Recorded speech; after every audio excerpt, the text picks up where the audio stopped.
Renan, conta pra gente, pra quem não acompanhou mais cedo, onde exatamente você tá e como é que está mais esse dia de buscas, dia inclusive que infelizmente a gente registra o aumento no número de mortos, né, Renan? É isso, Sheila. Eu falo ao vivo da cidade de Camaragibe, que fica no Grande Recife, e aqui ainda são feitas buscas. Tem um corpo de uma mulher que está soterrada desde a semana passada, depois dessas fortes chuvas.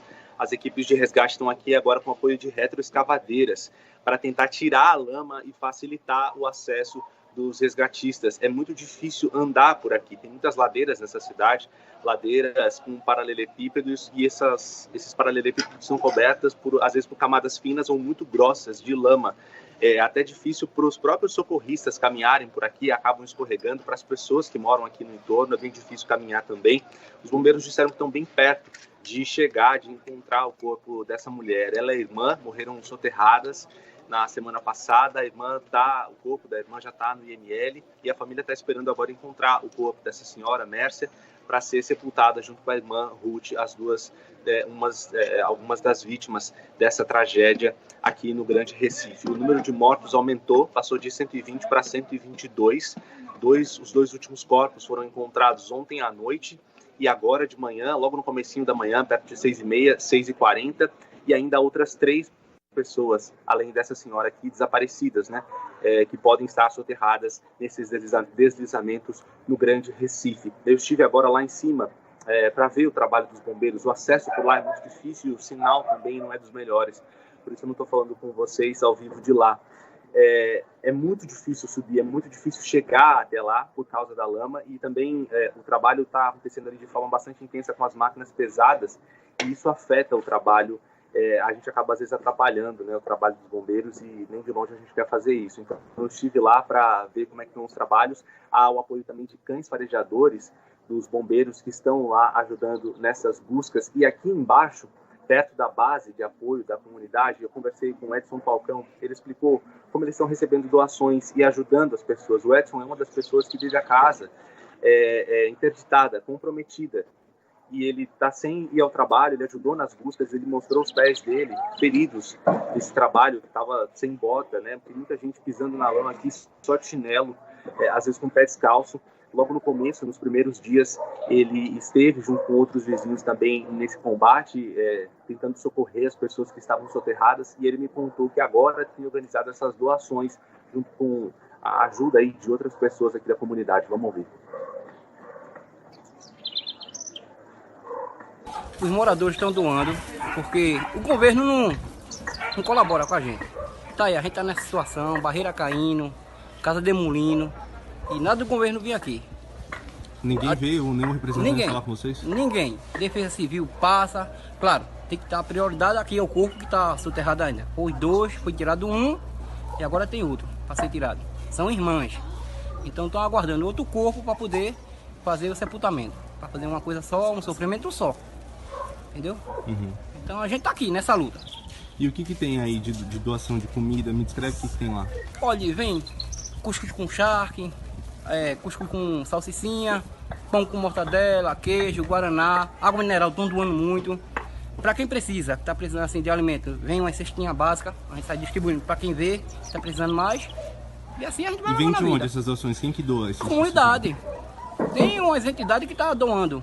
No caso assim, eu me entrei em contato com um supermercado aí, que eu não sei dizer assim o nome agora. Eles estão mandando algumas coisas, a gente tá juntando e tá doando.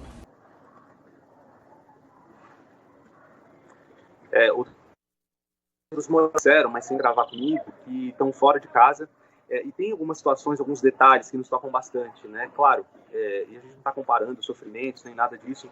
Quem perdeu alguém nessa tragédia, né? Algum vizinho, algum parente, algum amigo, claro, está sentindo uma dor devastadora, mas tem outras pequenas questões nessa história toda que aumentam ainda mais esse sofrimento das pessoas que vivem aqui. Eu conversei com uma senhora, ela falou que a casa dela está interditada, ela não consegue entrar, parte da casa desabou, e ela e a família conseguiram escapar, mas os 3 cachorrinhos dela não. Os corpos dos cachorros estão lá, dentro da casa. Ela não pode entrar para pegar documento, para limpar a casa, para nada, porque está um mau cheiro muito grande por lá.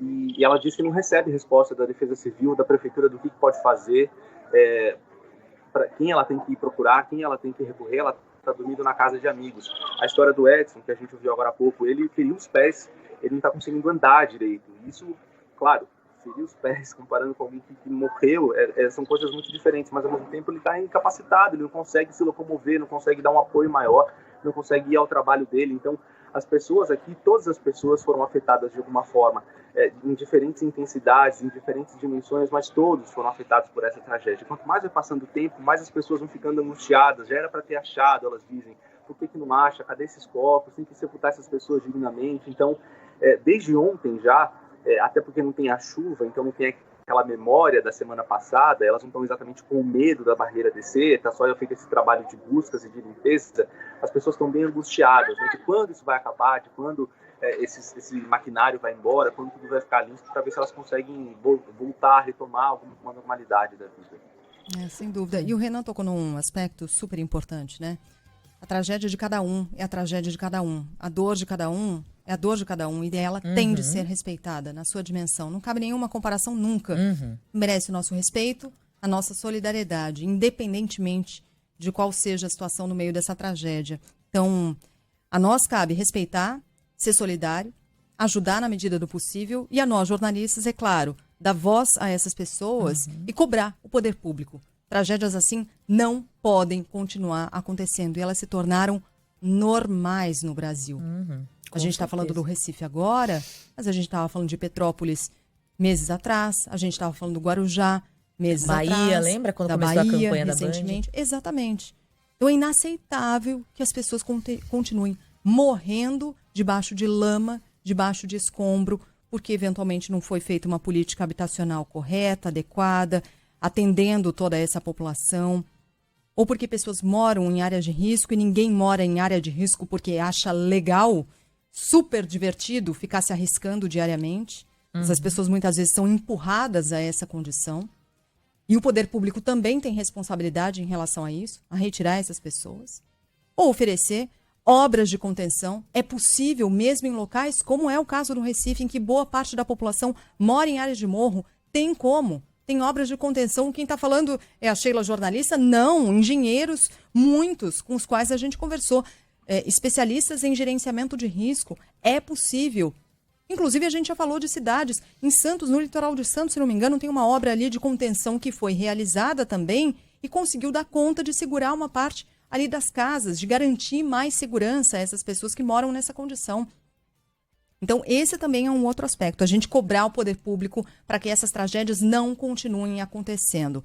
E aí, Renan, a gente falou um pouco mais cedo, eu queria voltar aqui a esse ponto, porque quando a gente fala da tragédia individual, é claro que nesse momento a prioridade acaba sendo buscar os desaparecidos, atender essas pessoas, mas nós temos 7 mil, se não me engano, são 7 mil desabrigados, esse número continua subindo. O atendimento a essas pessoas que perderam absolutamente tudo, perderam seus entes, perderam as suas casas, perderam seus bens todos, perderam a sua fonte de renda, perderam seus documentos. Ou seja, nem entrar num programa social vão conseguir se não tiver uma ação social dedicada a essas pessoas conseguirem tirar novos documentos, né, Renan? É isso.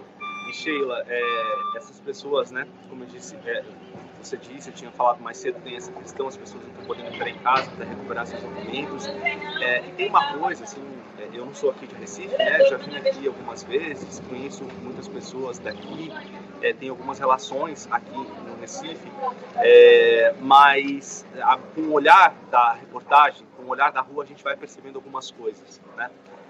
Ontem eu estava na comunidade da Vila dos Milagres, que fica na zona sul do Recife, e por lá o esgoto é despejado, o esgoto mesmo, despejado nas valas, assim, perto das pessoas, onde as pessoas estão.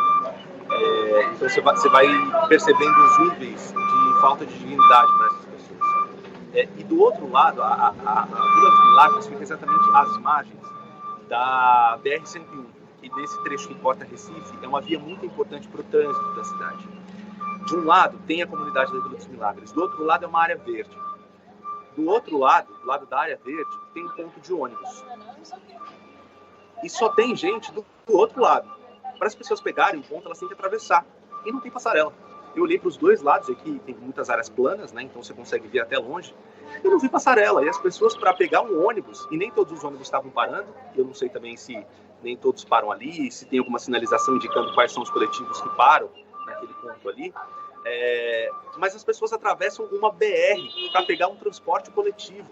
É óbvio que se o ponto de ônibus está ali, ele serve àquela comunidade, mas para que essas pessoas embarquem com segurança, elas precisam ter, no mínimo, uma passarela para atravessar uma rodovia. Então são esse tipo de coisa, essas coisas que estão nesse contexto que a gente vai observando enquanto a gente fica aqui horas e horas aguardando nessa angústia das pessoas. Hoje é essa angústia, né? Hoje é essa angústia das pessoas que são soterradas. Amanhã pode ser a angústia de outras pessoas que foram atropeladas. Pode ser a angústia das pessoas que pegaram algum tipo de doença por ter esse contato com o esgoto. Então é uma dimensão muito grande dessa falta de dignidade para as pessoas. Hoje é o deslizamento, amanhã vão ser outras coisas. E ontem também foram outras coisas, outros graves problemas para essas comunidades aqui do Grande Recife. É isso, Renan, obrigada, viu, pelas suas informações. Bom trabalho para você.